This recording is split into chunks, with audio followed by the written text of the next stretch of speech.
인사하도록 합시다. 당신을 보니 살맛이 납니다. 오늘 본문의 말씀을 가지고 하나님의 큰일이라는 제목으로 함께 말씀을 나누겠습니다. 한번 따라해 봅시다. 하나님의 큰일. 오늘은 절기상으로 성령 강림 주일이라고 합니다. 그래서 성령 강림 주일은 예수님이 십자가에 죽으시고 부활하시고 난 이후에 40일 동안 제자들에게 하나님의 말씀을 전하시고 난 이후에 승천을 하십니다. 그 이후에 열흘이 지나서 오순절이 되었을 때에 함께 모이는 제자들에게 약속하셨던 그 성령님이 임하심을 통하여 교회가 시작됐던 날입니다. 그래서 교회의 생일이 언젠가 모든 세상에 있는 교회의 생일을 가리켜서 성령 강림 주일이다라고 말합니다.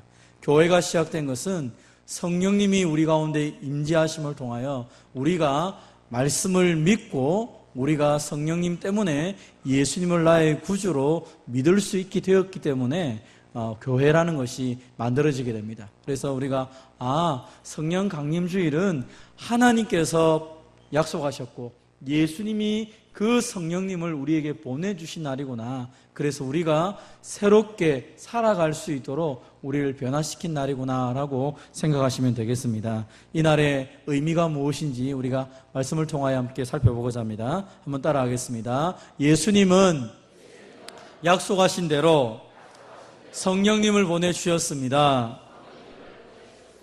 성경은 자주 우리에게 성령 하나님에 대해서 말씀을 합니다. 성령님도 역시 하나님이시죠. 그런데 우리가 믿는 성부 하나님, 성자 예수님, 성령 하나님, 우리는 삼위일체 되신 하나님을 믿으며 살아갑니다. 참 재밌는 것은 이 성령 하나님에 대해서 성경에서 말할 때 이렇게 표현하는 경우가 자주 있습니다. 예수님이 기도를 가르칠 때 악한 자라도 좋은 것으로 자식에게 준다. 하물며 하늘에 계신 너희 아버지께서 구하는 자에게 좋은 것을 주시겠다라고 말씀하십니다. 그러면서 이 좋은 것을 누가복음에서는 바로 성령님이다라고 말합니다. 다시 말하면 하나님의 자녀로 살아감에 있어서 가장 우리 생에서 좋은 것이 뭡니까? 바로 성령 하나님이라는 것이죠. 성령님이 우리와 함께 계실 때에 우리의 인생이 가장 좋은 인생으로 변화되고 바뀔 수 있다라고 말씀을 합니다. 그래서 우리는 하나님 앞에 기도할 때 성령님을 보내주시겠다라고 하나님이 약속하셨는데 그것이 진짜로 우리에게 이루어졌다라고 성경은 말씀을 하고 있습니다. 오늘 본문에도 보면 오순절날이 이르렀을 때에 그들이 다 함께 모여서 하나님 앞에 간절히 기도하고 있는 것 같습니다. 그때 하나님께서 하늘로부터 급하고 강한 바람 같은 소리를 보내고 있습니다. 그리고 온 집안에 그 소리가 꽉 차 있습니다. 불의 혀처럼 갈라지는 것들이 사람들 위에 하나씩 머물러 있는 것을 보게 됩니다. 오순절날 처음 성령님이 임하셨을 때 그때의 광경을 오늘 본문은 이렇게 말하고 있습니다. 그런데 재밌는 표현은 하늘로부터 급하고 강한 바람이라고 말하는 것이 아니라 바람 같은 소리라고 말을 합니다. 그리고 불이 가득 찼다라고 말하는 것이 아니라 불의 혀처럼 갈라지는 것들이 각 사람 위에 임하였다라고 말합니다. 이것을 볼 때 그냥 자연적인 소리나 자연적인 불이 아니라는 것입니다. 우리가 흔히 볼 수 있는 물리적인 소리나 그 불이 임한 것이 아니라 영적인 특별한 것이 각 사람들에게 임하였다라고 말을 하는 것입니다. 그래서 우리가 이 본문을 볼 때 오늘 본문에 나타났던 이 급하고 강한 바람 같은 소리, 불의 혀처럼 갈라지는 것은 그냥 물리적인 바람이 들리거나 막 어떤 현상이 나타나는 것이 아니라 하나님이 영적으로 각 사람에게 임하였는데 그 모든 것들을 거기 있는 모든 사람들이 함께 경험하고 느낄 수 있었다는 것입니다. 그래서 우리 가운데 특별한 일이 임하였구나. 그렇다면 이것은 무엇인가? 다른 성경에 보니까 급하고 강한 바람 같은 것, 그것은 바로 엘리야에게 하나님이 임하셨을 때 나타났던 현상인 것을 보게 됩니다. 그러면 구약 성경에서 나타난 이 현상을 보니까 바람 같은 것들, 또 이 생기가 임하는 것들, 이런 것들을 보니까 이것은 다 하나님의 임재가 임할 때, 하나님이 나타나실 때 나타났던 현상이구나. 그래서 오늘 본문에서 왜 이런 표현을 했습니까? 성령 하나님이 하나님이신 것을 우리에게 말씀하시는 것입니다. 성령이 능력이거나 성령이 어떤 다른 존재가 아니라 하나님 자체이신 그분이 우리 가운데 임재했다는 것을 온 백성들이 경험하도록 하기 위해서 이런 표현을 한 것입니다. 그래서 이 성령이 임하실 때, 하나님이 임재하실 때 어떤 일이 벌어집니까? 에스겔에 보면 마른 뼈가 살아나는 것처럼 우리 가운데 죽어진 것들이 살아나는 현상들이 일어나는 것이죠. 성령이 임함을 통하여서 우리 안에 있는 그 모든 것들을 새롭게 하시는 것입니다. 오늘도 이 성령의 은혜가 저와 여러분 가운데 함께 나타나기를 주님의 이름으로 축원드립니다. 성령이 임하였습니다. 그래서 에스겔에게 임하였던 성령이 각 사방에 나타났을 때 죽어진 영혼들이 살아났던 것처럼 오늘도 성령 하나님이 우리 가운데 능력으로 임재하시고 충만하게 역사할 때 우리 안에 죽어있던 모든 것들이 살아날 줄 믿습니다. 또 성령 하나님께서 불처럼 임했다. 마치 그 가시떨기 나무에 임했던 것처럼 모세가 그 가시떨기 앞에서 하나님을 만남을 통하여서 그의 인생이 변화됐던 것처럼 그 안에 있는 모든 더러운 것들이 불타버렸던 것처럼 성령 하나님 우리 가운데 능력으로 임하셨을 때 이런 일들이 벌어지게 됐다는 것입니다. 그래서 오늘 본문에 보면 오순절날 이 많은 사람들이 함께 모여 있었을 때 성령이 바람처럼 소리처럼 임재하시고 불꽃처럼 임재하심을 통하여 그들을 완전히 새로운 사람들로 만들어주고 있다는 것입니다. 오늘도 저와 여러분이 성령 하나님을 통하여 새롭게 되기를 주님의 이름으로 축원드립니다. 그들에게 성령이 충만함을 임하니까 성령의 말하시게 하심을 따라서 다른 언어들로 말하기를 시작하고 있습니다. 이전에는 그들이 자신의 뜻대로 말하고 자신의 마음대로 말했지만 오늘 본문에 보니까 그들이 성령의 말하게 하심을 따라서 이제 말하는 사람들이 되었다는 것입니다. 그런데 이 언어가 오늘 본문에 보면 다른 언어들이라고 표현되어 있습니다.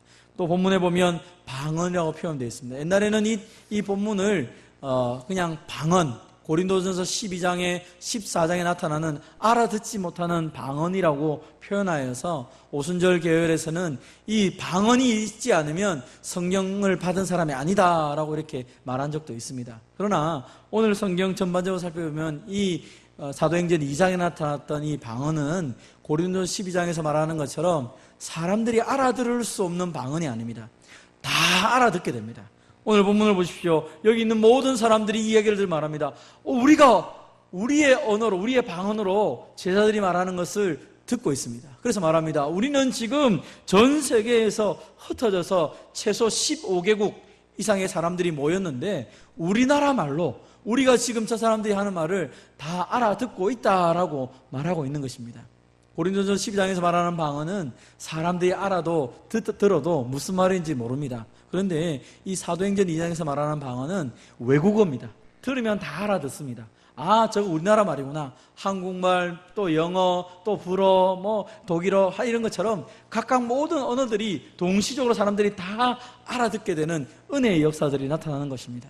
여러분, 왜 그러면 성령이 임하였는데 모든 사람들이 각자의 언어로 말씀을 알아듣는 사건을 기록해 놓았습니까? 여러분, 우리가 언어가 어떻게 만들어졌습니까? 성경에 보면 최초의 언어는 하나님이 우리에게 말씀하셨고 그 말씀이 우리에게 있어서 모든 사람이 하나의 언어로 살았습니다. 그런데 사람들이 죄를 짓기 시작하는 결과 어느 순간에 우리가 하나님보다 더 높아지자, 우리가 하나님 말씀이 아니라 우리 힘으로 살아가자 하면서 창세기 11장에 보면 바벨탑을 쌓기 시작합니다. 그들이 바벨탑을 쌓음을 통하여서 우리가 하나님이 어떻게 말하든지 간에 흩어지지 말고 우리 힘으로 살아가자라고 바벨탑을 점점 쌓으면서 하늘 꼭대기까지 올라가려고 합니다. 그때 하나님께서 이 인간들의 무지함을 바라보면서 이 탑 쌓는 것을 멈추게 하기 위해서 언어를 흩으시게 됩니다. 여러 가지 사람들의 말이 달라지게 만들어서 서로가 서로 말을 하는데 알아들을 수 없도록 만들어버리게 됩니다. 그러니까 바벨탑을 쌓다가 사람들이 다 흩어지게 되는 것이죠. 자기끼리 말이 통하는 사람들끼리 만나서 마을을 만들고 나라를 만들어서 지금까지 지내왔었습니다. 그런데 이 오순절날 모든 흩어진 사람들이 함께 모여서 하나님 앞에 예배하러 모였는데 이 바로 제자들에게 성령이 임하니까 그들의 언어로 다 알아듣기 시작했다는 것입니다. 바로 언어가 일치되면서 하나님께서 지금까지 죄로 인하여서 모든 사람들이 각자 자기의 무지와 교만으로 살았던 사람들을 회복시키시는 의미로 언어가 하나가 되는 이 놀라운 기적적인 일들을 허락하시게 된 것입니다. 그래서 모든 사람들이 각자의 방언으로, 각자의 언어로 하나님의 놀라운 일들을 경험함을 통하여서 이제 하나님과 막혔던 그 모든 담들이 허물어지는 기적 같은 일들이 벌어지게 된 것입니다. 성령이 임하여서 제일 먼저 하신 일이 무엇입니까? 하나님과 막혀진 모든 관계를 회복시키기 위해서 그들의 언어로 하나님의 크고 놀라운 일을 듣게 하는 역사들을 허락하신 것입니다. 그래서 성령 하나님이 우리 가운데 임재하실 때에 막혀있는 담이 허물어진다라고 오늘 성경에서 말하는 것입니다. 인종적인 것들, 그 모든 차별됐던 것들이, 나누어졌던 것들이 이제 성령 하나님을 통하여서 다 하나가 되는 은혜의 역사가 나타나게 된 것입니다. 사실 그러나 이것은 그냥 갑자기 일어난 일이 아니라 하나님께서 처음부터 예언하셨던 일입니다.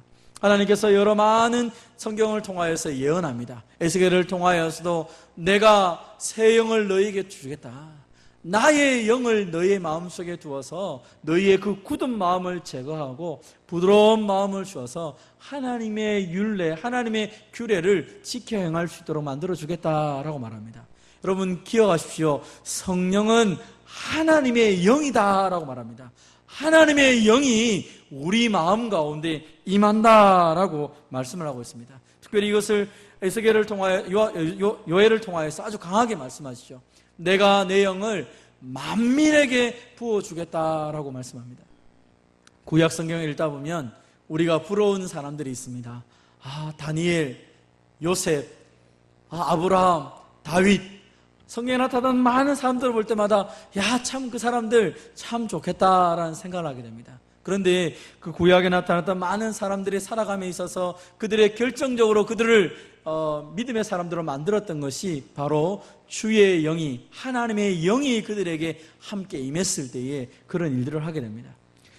사울 왕 역시, 최초의 이스라엘의 왕이었던 사울 왕 역시 하나님의 영이 임하니까 적들과 싸워서 그렇게 이기며 승리하는 삶을 살아갑니다. 그런데 놀라운 것은 그 성령이 영원토록 함께 있는 것이 아니라 그 영이 왔다가 하나님 앞에 범죄하고 끝까지 말씀에 순종하지 않으니까 하나님의 영이 떠나가고 악신이 들어가는 것을 보게 됩니다. 그래서 사울 왕이 처음에는 하나님의 영으로 가득 찼었는데, 성령으로 가득 찼었는데 그가 죄를 짓고 범죄함을 통하여 성령이 떠나가니까 악신이 그에게 들어와서 그의 인생이 미친 사람처럼 그렇게 살아가는 것을 보게 됩니다.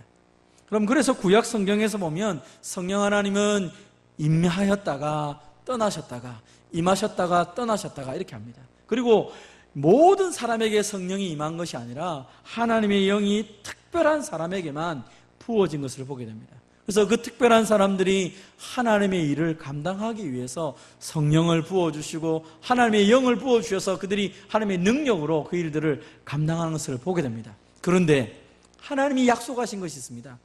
지금은 한 사람 한 사람 혹은 어떤 지역, 어떤 몇몇 사람들에게 성령을 부어주지만 내가 이제 만민에게, 모든 사람에게 성령을 부어주는 날이 올 것이다. 그렇게 되면 너희 자녀들은 장래일을 말할 것이고 너희 늙은이들은 꿈을 꿀 것이고 너희 젊은이들은 이상을 보게 될 것이다. 내가 그때 내 영을 부어줌을 통하여 내 남종과 여종에 부어주어서 너희가 정말 하나님의 크고 놀라운 비밀들을 말하는 은혜의 역사들을 내가 펼치겠다라고 하나님이 약속을 하십니다. 그런데 오늘 이 오순절 사건이 바로 이 하나님이 약속하신 이 오순절날 성령이 임하시는 이 역사가 그대로 이루어지고 있는 것입니다. 성령 하나님이 임재함을 통하여서 이제는 한 사람 한 사람이 아니라 모든 사람에게 성령이 임하여지고, 오늘 보면 장래일, 예언을 말하죠. 예언을 하고 꿈을 꾸고 이상을 본다는 것이 무엇입니까? 하나님의 말씀을 명확하게 알게 된다는 것입니다. 이전에는 선지자들에게만 하나님 말씀이 주어졌습니다. 이전에는 제사장들에게만 말씀이 주어졌습니다. 이전에는 하나님의 어떤 몇몇 사람들에게만 주어졌습니다. 그러나 지금은 성령 하나님을 통하여 누구든지 하나님 말씀을 깨닫게 되고 말씀을 알아가게 되고 그 말씀대로 살아갈 수 있는 은혜의 시대가 되었다라고 말씀하고 있는 것입니다. 그래서 오늘 본문의 이 놀라운 은혜의 역사가 지금 부어졌다라고 말하고 있는 것입니다.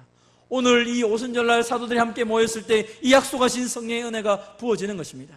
그래서 예수님이 이 약속의 말씀을 제자들에게 말하면서 내가 아버지께서 약속하신 것을 너에게 줄 것이다. 기다려라. 몇 날이 못 되어서 성령으로 세례를 받게 될 것이다 라고 약속을 합니다. 그리고 제자들은 그 하나님께서 약속하신 것처럼 위에로부터 능력을 덧입힐 때까지 예루살렘 성에 머물러 있으면서 하나님 앞에 간절히 기도합니다. 하나님이 약속하셨고 예수님이 보내시겠다고 했던 그 성령 하나님이 오늘 이들에게 임함을 통하여 그들이 이제 마음껏 하나님의 임재를 경험하면서 하나님과 함께하는 놀라운 기적의 역사들을 맛보고 있는 것입니다. 사랑하는 성도 여러분, 이것이 교회의 시작이었습니다. 이 교회의 시작에서 성령 하나님이 오셨던 것처럼 지금도 이 성령 하나님이 저와 여러분에게 능력으로 임하는 줄 믿으시기를 바랍니다.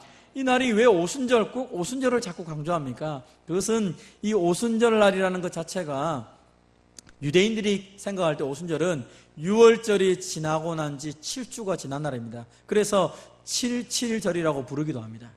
그리고 그날은 처음 곡식을 추수하여서 하나님께 감사하는 절기입니다. 또 사람들은 생각하기를 출애굽한 지 그들이 모세가 시내산에서 율법을 받은 날이 바로 이 오순절이라고 생각합니다. 그래서 그들은 오순절 하면 우리가 하나님 앞에 수고했던 곡식을 거둔 하나님께서 우리에게 첫 열매를 주신 날이고 말씀을 주신 날이다라고 생각을 합니다. 바로 그날 하나님께서 영적인 열매이신 성령을 우리에게 주셔서 교회를 회복시키는 것입니다. 예수님이 십자가에 죽으시고 그리고 부활하시고 40일 동안 제자들과 함께 있고 난 이후에 그리고 승천하시고 난 다음에 성령 하나님이 임재하신 것입니다. 사랑하는 성도 여러분, 오늘 우리가 이 성령 강림 주일을 바라보며 이 처음 사도행전 2장의 역사했던 이것을 바라보며 꼭 기억할 것은 무엇입니까? 하나님이 약속하신 것을 예수님이 보내주셨고 그 성령 하나님이 이날로부터 시작하여 지금 우리에게까지 임하였다는 것입니다. 하나님의 때에 하나님이 약속하신 성령의 오심을 통하여 우리의 삶의 존재가 달라졌다는 것입니다.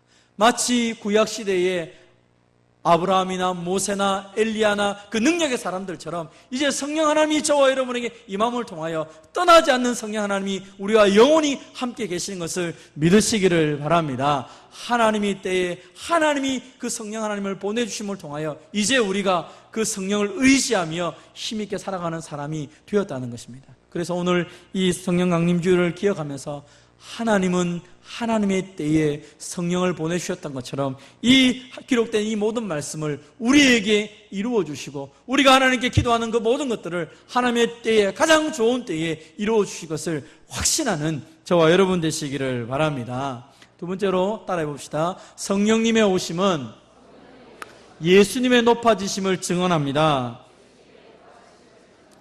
오늘 우리는 성령 하나님이 약속대로 오셨다, 이것만 기억해도 우리에게 위로가 되고 힘이 됩니다.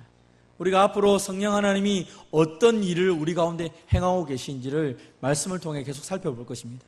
그래서 성령 하나님이 하시는 일들, 또 우리가 성령 하나님 때문에 어떤 변화가 있는지를 구체적으로 말씀을 나눌 것입니다. 그런데 오늘 제일 중요한 한 가지를 먼저 말씀드리고 싶습니다. 성령이 충만하게 해서 그들이 다른 언어로 말하기 시작했습니다. 도대체 제자들이 했던 말이 무엇입니까?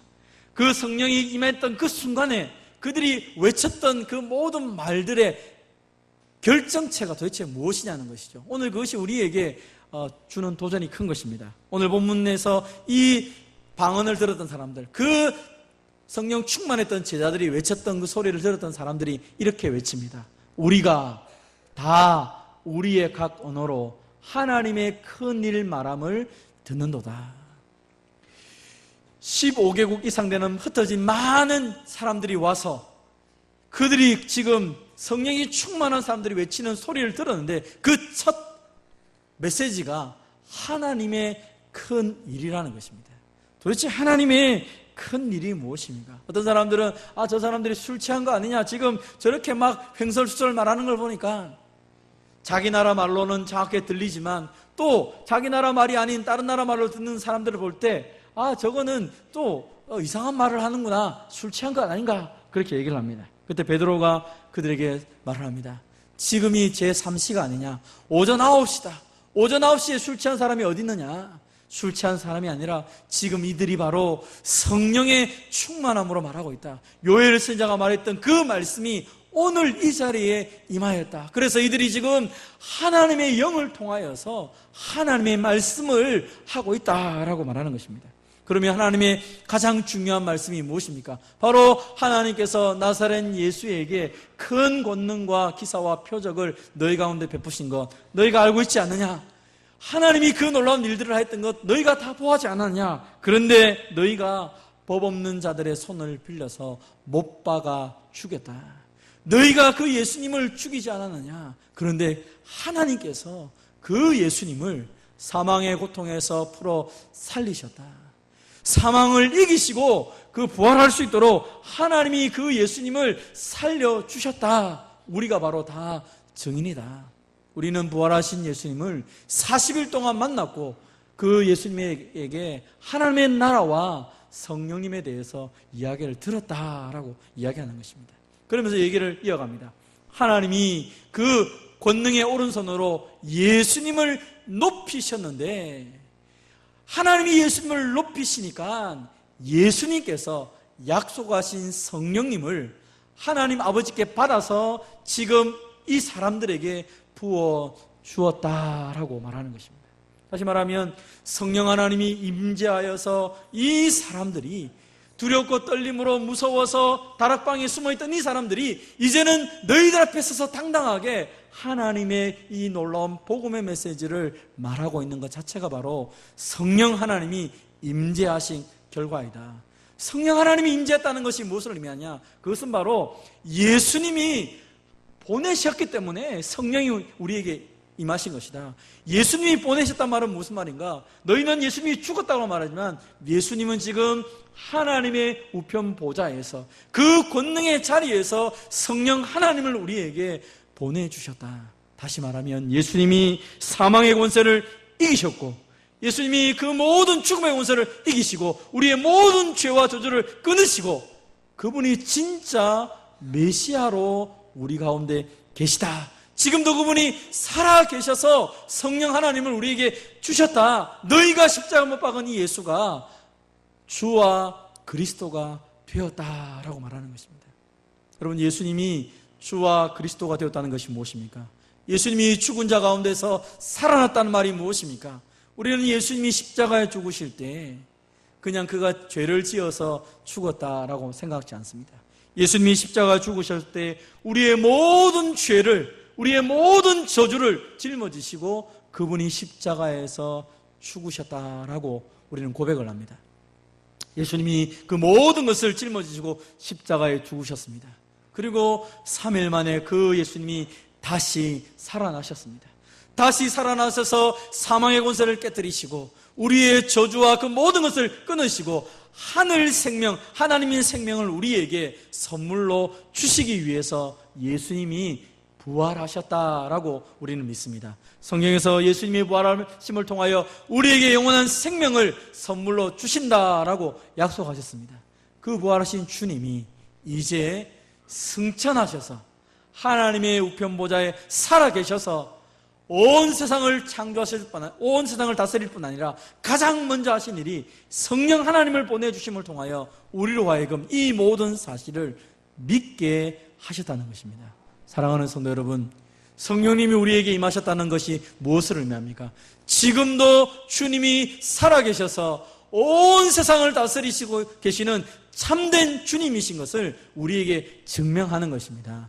성령님이 우리에 계십니까? 주님이 높아지셔서 곧 마지막 약속하신 다시 오심을 우리에게 준비하라고 말씀하시는 것입니다. 우리는 예수님이 이 땅에 오신 것을 믿습니다. 예수님이 고난받으시고 십자가에 죽으신 것도 믿습니다. 죽은 다음에 부활하신 것을 믿습니다. 부활하시고 승천하신 것을 믿습니다. 승천하신 하나님께서, 예수님께서 하나님 우편인 보좌에 계시다가 때가 되면 다시 오실 것도 믿습니다. 오늘 저와 여러분의 지금 우리의 형편이 언제입니까? 승천하신 주님께서 성령님을 보내주시고 다시 오실 때까지 우리로 하여금 성령 하나님과 더불어 살아가라고 우리에게 말씀을 주시고 성령을 주셨습니다. 그러므로 오늘 이 시대를 살아갈 때 그 하나님의 영이신, 예수님의 영이신 성령님이 우리 가운데 계심을 확신하고 살아가는 것은 성도들에게 가장 큰 능력이 되고 힘이 되는 것입니다. 오늘 저와 여러분을 그냥 홀로 내버려 두지 않으시고 주님 말씀하신 것처럼 고아처럼 내가 너희를 버려두지 않고 내가 너와 함께하기 위해서 성령님을 보내신다라고 말씀을 하고 있는 것입니다. 사랑하는 성도 여러분, 오늘 우리가 읽었던 우리 교동문에 보면 그 성령님 자체가 하나님이 보내신 보혜사 성령이라고 단호하게 얘기합니다. 여러분, 보혜사는 성령 하나님을 말하는 것이지 보혜사는 다른 존재를 말하는 것이 아닙니다. 제가 다음 주에 이 보혜사에 대해서 설명을 좀 더 말씀드리겠습니다. 보혜사신 성령 하나님이 우리 가운데 오심을 통하여서 이제 우리는 하나님의 능력으로 살아갈 수 있는 사람이 되었습니다. 그래서 예수님이 마지막으로 우리 승천하시면서 약속하셨던 말씀이 무엇입니까? 같이 한번 읽겠습니다. 시작. 오직 성령이 너희에게 임하시면 너희가 권능을 받고 예루살렘과 온 유대와 사마리아와 땅끝까지 이르러 내 증인이 되리라 하시니라. 아멘. 여러분, 우리는 성령 하나님이 임함을 통하여서 이제 우리가 주님의 증인으로 살아가는 사람들이 되었습니다. 이것이 오늘 성령 강림 주일을 통하여 우리에게 하나님 주신 두 번째 메시지인 것입니다. 내가 살아서 내가 하나님의 우편 보좌에 있음을 너희에게 증명하는 방법으로 성령을 보냈으니까 이제 너희는 십자가와 부활을 부끄러워하지 말고 담대하게 증거하라. 지금도 내가 살아서 하늘과 땅의 모든 권세를 갖고 있는 내가 너희와 함께 하겠다. 너희는 이 내가 받았던 이 말씀, 내가 너에게 주었던 이 능력을 붙잡고 살아가라라고 주님이 말씀하시는 것입니다. 사랑하는 성도 여러분, 우리는 미미하게 늘 하루하루 먹고 사는 것 염려하며 걱정하며 살아가는 존재로 이 땅에 부름받은 사람들이 아닙니다. 우리는 이전에 주님을 알지 못할 때는 하루하루 먹고 사는 것이 우리의 염려가 되었고 우리의 목적이 되었습니다. 무엇을 먹을까? 무엇을 입을까? 무엇을 마실까? 늘 우리가 하루하루 살아가면서 그것이 우리의 삶의 가장 중요한 부분으로 자리 잡았습니다. 그러나 성령 하나님이 우리 가운데 오심을 통하여 우리의 삶의 이유가 이제는 바뀌어가는 것입니다. 여러분, 예수님이 십자가에 죽은 것이 확실하고 부활이 확실하고 주님이 지금도 살아계셔서 온 세상을 통치하시는 것이 확실하다는 증거로 성령님이 우리 가운데 오셨습니다. 그러므로 그 성령님, 이제 내가 나를 떠나지도 않고 나와 늘 함께 계시다고 약속하셨기 때문에 그 성령 하나님을 의지하며 우리가 살아가야 될 것입니다. 우리는 구약 성경에 나타났던 다니엘이나 다윗이나 요셉이나 이런 사람들과 비교가 되지 않습니다. 그들은 그 한순간 속에서 성령의 권능을 받고 살았다면 우리는 예수 그리스도를 믿는 그 순간부터 저 영원한 천국에 이를 때까지 계속적으로 성령 하나님의 능력을 공급받으며 살아가는 것입니다. 문제는 우리가 그 성령 하나님의 충만함을 날마다 누리며 살아가는 것입니다. 그래서 이제 우리가 말씀을 통해서 깊이 배우려고 합니다. 성령의 능력을 받고 살아가는 것이 무엇인지, 그리고 그 성령 하나님과 동행하는 것이 어떤 삶인지, 이제 우리가 이 말씀을 통하여서 이제 성령의 사람으로 날마다 살아가는 저와 여러분 되시기를 바랍니다. 오늘 이 시간 꼭 기억할 것, 하나님께서 약속하신 것을 예수님이 죽으시고 부활하시고 승천하심을 통하여 우리에게 보내주셨구나. 그 가장 좋은 성령 하나님이 지금 우리와 함께 있구나. 이제 이 성령 하나님을 통하여서 내가 권능을 받고 주님의 증인되는 삶을 살아가야겠구나. 오늘도 이 놀라운 은혜의 역사들을 내게 덧입혀달라고 기도하며 주의 권능 받아 살아가는 저와 여러분 되시기를 주님의 이름으로 축원드립니다.